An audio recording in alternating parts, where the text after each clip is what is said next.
Joining us today is author Mitch ALBOM, and he's here to talk to us about his new book, The First Phone Call from Heaven. Hello, and how are you today? Fine, Claire. Nice to meet you. Nice to meet you, too. So, welcome to the Philippines. Thanks. Been great so far. Yes, we were just talking about that. How has your visit been so far? Been great. Right from the very start, I landed at the airport at like 1 in the morning, and there was a fan who had somehow snuck into the airport and was waiting a baggage claim. You know, usually somebody waits a baggage claim to help you with your bags. There was a guy with my book saying, "Oh, I can't wait to meet you, and can I take a picture?" And I said, "How did you even know I was coming?" He said, "Well, I have a friend who works at the airport." And so that was my first 2 minutes in the country, and it's been like that really ever since. I mean, people have just been wonderful and very receptive. Amazing. Well, you're well loved here in the country, so we're really happy to have you here. Now, before we talk about your book, your new book, you know, I wanted to ask, your book, Tuesdays with Maury and 5 People You Meet in Heaven, they became New York Times #1 best-selling books, and it sold millions all over the world. What do you think makes your books a universal success? Well, I think the subjects that I tend to write about are things that people are thinking about all over the world. They're not particularly American subjects. They're not very specific about, you know, one type of thing. They deal with questions about what's important in life, how do we approach our mortality, how do I find meaning in my life, how do I know that I matter, but they're done in an entertaining style. So there's still stories and there's still novels, that they're not how-to books.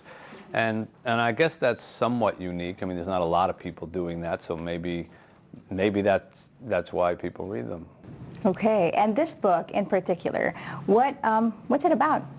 The First Phone Call from Heaven is actually about, like it suggests, a small town in America wakes up one day and the phones start ringing, and it's people calling from heaven. And they're talking to their loved ones and telling them what it's like. Only it only happens in this one little town, no place else on the planet. And the book follows what happens when the story leaks out, and news people get a hold of it, and they start descending on it, and people start coming in, and it could be bigger and bigger and bigger, and everyone starts going crazy over this miracle. And meanwhile, there's this one guy in the town who lives in the town, and he just got out of prison, and while he was there, his wife died. And so he's just at the bottom, and he doesn't believe anything good could possibly happen. And one day his 7-year-old son comes home with a toy phone and says, "When is Mommy going to call us from heaven?" And he realizes that his son is getting caught up in this heaven fever that's going on around him. So he sets out to prove that it's a hoax. And the book just gallops along really fast with him digging deeper and deeper and trying to find that it's a hoax, and the story getting bigger and bigger and bigger and bigger. And it all sort of clashes just a couple days before Christmas with this big plan for broadcast, a live broadcast of the first phone call from the other side that the whole world is going to listen in on, just as it seems like he's figured out what happened. And I'm stopping there because we don't want to give away. Because I don't want to ruin the end of the book. Exactly. So, but what were you thinking when you decided to write a book about phone calls from heaven? Well, the phone calls from heaven are really part of a bigger theme, like often happens with my books, of how important it is to be connected to people and the connections we have through the voice and the human voice. I realized this about 3 or 4 years ago when my mother suffered a very bad stroke and lost the ability to speak, and she hasn't spoken since. It's been 4 years since I've heard her voice, and I can look at her, she's still here, but I don't even know if she knows it's me. She can't even form a single word, and I realize how much I miss her voice, just the sound of her, even though her body is here. And then I began to notice how people save messages on their answering machines when people die. They won't want to erase them because they want to keep hearing that voice. Right. So I got the idea, well, what happened if we started to hear voices of lost loved ones? Would that be enough to make us believe that, this is really them calling and there must be in heaven, and how would we react to that? And then I thought, wouldn't that be interesting if the world sort of divided on, yes, this is the sign we've been waiting for, or, oh, come on, we can't, who would call from a phone from heaven? How could that possibly be? And that's what happens in the book. The world sort of splits in two, those who want to believe that this is a sign they've been waiting for, and those who say that couldn't possibly be because there's no scientific explanation for it. Mm-hmm. And so that's how it grew into this story. But at its core, it's still a simple tale about connecting with people and how the voice is so precious that we should really cherish it while we have it, which is kind of ironic because we live at a time where we have more phones than ever, but people don't want to talk to one another. People don't call each They just other as text. much anymore. Yeah, they exactly. text, they email, they don't want any human contact. But then when somebody dies, they're saving their voices on their answering machine. That's a little crazy, you know. Right, right. That's a great idea. But if you were to get a phone call from heaven, who would you want it to be? Well, I'm like a lot of people my age. If you're lucky enough to live this long, sadly, you've probably lost a lot of people who you love. And certainly there are relatives of mine my grandparents, my uncles, friends, who I would love to hear their voice again. But probably the more interesting one would be Maury, my old college professor, because some people don't realize that he died before Tuesdays with Maury was written. Oh. And so he never read a word of the book. So he doesn't really know, how it came out or what happened. And so I'd like to talk to him about that. Do you think he's proud of what you've achieved? Well, I hope it's less about me and more about himself, because I don't really have to figure into that equation. I was like a graduate student, I took what he said, I wrote it down, I told people about our conversations, but the wisdom that people love from Tuesdays with Maury is Maury's wisdom, not mine. So I hope he would be proud that he's still teaching, even though he's not physically here. Okay. Now from your book, 5 People You Meet in Heaven, you did mention that part of it you were inspired by your uncle, who was a soldier who served in World War II in the Philippines. Yeah, in the Philippines, yeah. The Philippines actually figures very prominently in that book. My uncle was a guy who, he always said he didn't matter, like I'm a nobody, I'm nothing, I never went nowhere, the only place he ever traveled was when they shipped him off to fight in the war. And other than that, he stayed in the same apartment his whole life. And I always felt bad for him because I loved him, I thought he was a great guy, but he didn't think much of himself, he thought he didn't count. So I wrote a book that was sort of about a guy like him, a blue-collar guy who had been a soldier, and when he dies trying to save a little girl from an amusement park, he goes to heaven and he meets 5 people from his life, some of whom he knew and some of whom were complete strangers, and they explain key moments in his life that he didn't even realize that set his life in motion and why things happened. And one of the key ones was when he was a soldier here in the Philippines. And I used to ask my uncle, did you ever kill anybody? Because that's what kids always say. And he said, I don't know, I might have. Because, in those days in war, you fired guns in the middle of the night. You didn't know if you were getting fired at. You didn't know if you hit anything or not. And I thought, what a terrible thing to have to live with. Maybe I killed somebody, maybe I didn't. And so in the book, he actually does accidentally kill a little girl. He burns something down and she's inside of it and he doesn't know. And his whole life is changed after that, but he doesn't know why. And he meets this little girl again in heaven at the end. And she's Filipino. Her name is Tala. And I picked that name just because I thought it was a pretty name. After the book came out, I began to get letters from the Philippines, countless letters. And they would always be airmail, with the little, and they would always say, how did you pick the name Tala? Tala means star, and star in heaven, and it's so perfect, and come to the Philippines. It's like, as soon as I used the Philippines in a book, I was like an honorary citizen, and I kept getting invitations to come and to come. So here, it's so funny. Since I've been here, everybody I meet knows that book, and everybody says, oh, Tala and Philippines. And it's like, I don't know if it's required reading here or what, but everybody knows the story of that little girl. So it's been a real treat to explain, finally, the history of that book. Mm-hmm. Well, because most of your books are very inspirational, and you talk a lot about faith, and Filipinos are predominantly Catholic, and they, God-fearing people. So I think maybe that's probably one of the reasons. But what about you? Are you a person of faith? Mm-hmm. Yeah, I am. Myself, my wife, I pray every day. The first thing I do in the morning, well, very first thing is a cup of coffee, because wouldn't be awake enough to pray if I didn't have that.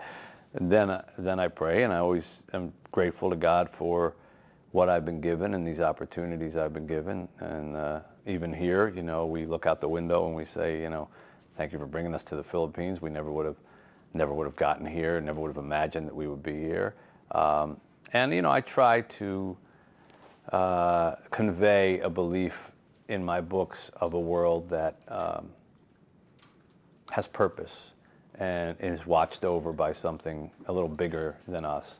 What specifically, what your chosen faith is or your chosen derivative of faith, that's not as important to me as the fact that you believe in something, and that we believe that we're here, we're united in some way, that we're not just thrown on earth and then we die and we go in the ground and that's the end of it. Because I think that faith unites people when it's done correctly. I'm not talking about religion that divides people and people kill people over it. That's not faith, that's hate. And God has no use for hate, and those people are perverting, in my view, those people are perverting what faith is supposed to be. But real faith inspires belief in one another too, not just God, because if you believe in God, then you believe that God created everybody here, so then these are your God's creation. I'm God's creation. Everyone in this room is God's creation. Don't you need to be nice to them? I mean, you wouldn't insult God by spitting at one of his creations or hurting one of his creations. Well, if you really accept that you're a person of faith, then you have an obligation to help other people and be kind to other people. And so I think it's a very healthy way to live here on earth, to have that sort of sense of being connected to something bigger, you know. Even though I don't know you and we just met, we're connected, you know, and there's a certain humanity between you and me that, because we're part of that same amazing thing. And I think that that's a much better way to live than to immediately focus on our differences, you know. Well, you're from here and I'm from there, and you speak a certain way and I speak a certain, your skin color's one and I'm a, all that does is just put divisions between people. So that's sort of my philosophy on it. Going back to where you began, you were a sports columnist. Yeah. So how did that happen from a sports columnist to becoming an author, and now you have what, 6 books? 6 and all books very since then. successful? Yeah. Well, it was an accident. You know, it's like that John Lennon expression, life is what happens to you when you're busy making plans.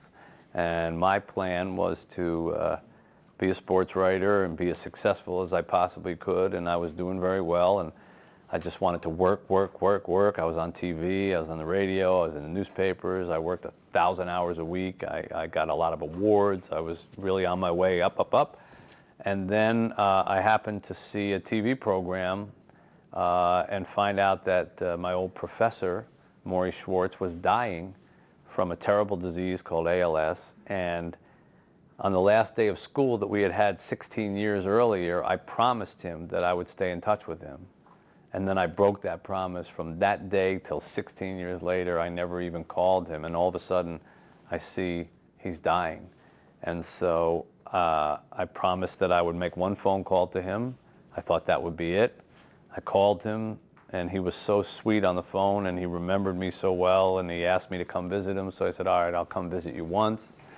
I went once turned to twice turned to 3, and pretty soon I was coming every week. And I basically ended up taking sort of a last class with him every Tuesday about what's important in life once you really realize you're going to die. And it was an amazing, life-changing experience to go there every Tuesday and watch this man who had to be carried. I would have to lift him up and put him on the couch, or lift him and put him in his chair, turn his head so he could see me, blow his nose so, you know, wipe tears from his eyes. You know, he couldn't eat, he couldn't do anything. And yet he was so full of life and love, and he really made me feel like I was totally in the wrong direction, what I had been doing in my life.